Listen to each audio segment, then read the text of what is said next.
ओम श्री गणेशाय नमः। जय माँ सरस्वती। आज हम जानते हैं कि जो है संबंध विच्छेद जिनके हो जाते हैं उनका कारण क्या होता है। ऐसा होता है जिनके संबंध विच्छेद हो जाते हैं या पार्टनर से नहीं बन पाती है, लड़ाई झगड़ा रहता है आपस में, तो उसका क्या कारण होता है। जो हमें जो विवाह के घर का स्वामी जो है सेवेंथ हाउस होता है। सेवेंथ हाउस लॉर्ड अपने से 12वें चला जाता है। अगर वो अपने से 12वें बैठा है तो डेफिनेट जो है वो संबंध विच्छेद होगा, डाइवोर्स होगा। अगर हमारा सेवेंथ हाउस लॉर्ड जो है वो 11th में चला जाता है, 11th हाउस को पकड़ लेता है, या 12th हाउस में चला जाता है, या चंद्रमा से वो 6 8 12 नहीं होता है, चंद्रमा से उसकी स्थिति जो है अच्छी होती है, या वो नीच राशि में नहीं चला जाता। लव मैरिज होने का भी यही होता है। अगर हमारे लगन में बैठा हुआ है, सप्तमेश लगन में बैठा हुआ है, तो हमारी लव मैरिज होगी। कहीं आसपास से ही हमें जो है वो पार्टनर की प्राप्ति होगी। अगर हमारा लग्न सप्तमेश जो है वो किसी अच्छे नक्षत्र में चला जाता है तो विवाह जो है जल्दी हो जाता है। विवाह जल्दी होने का कारण होता है कि सप्तमेश का लगन में आ जाना, सप्तमेश का 2nd हाउस में चले जाना। 2nd हाउस भी विवाह का कारक होता है। और इसी प्रकार जो है हम या 11th हाउस में भी चला जाता है सप्तमेश, तो हमारा विवाह जल्दी हो जाता है।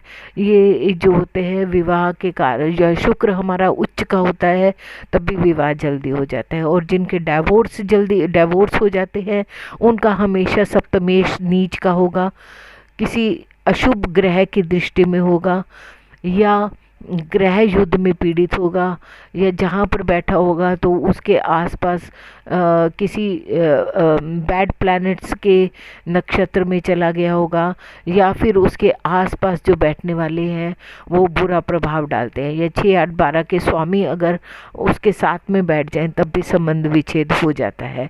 मतलब 7th हाउस का बुरी तरह पीड़ित होना, सप्तम हाउस पर किसी बुरे ग्रह की दृष्टि होना, तो ये तो दिखाता है कि हमारा संबंध विच्छेद का कारण होता है।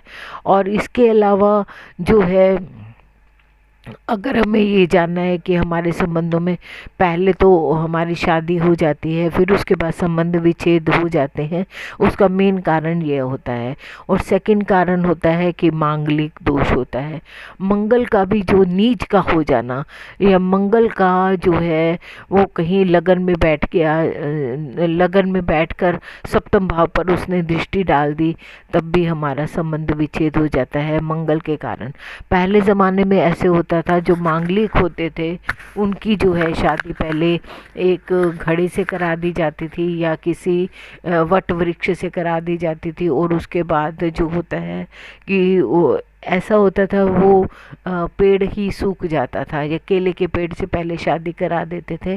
तो इस प्रकार मांगलिक दोष को काटने के लिए कि उसके जो है पति के ऊपर उसका प्रभाव ना पड़े, तो इसीलिए हमें मांगलिक दोष का भी, अगर कोई भी बच्चा मांगलिक दोष से पीड़ित है, अगर मंगल हमारे लगन में बैठकर सप्तम भाव पर दृष्टि डाल रहा है, या लगन हमारे जो है जो 8वें भाव में अगर मंगल बैठ जाता है, तभी भी पिता जब है पति की आयु को क्षीण कर देता है।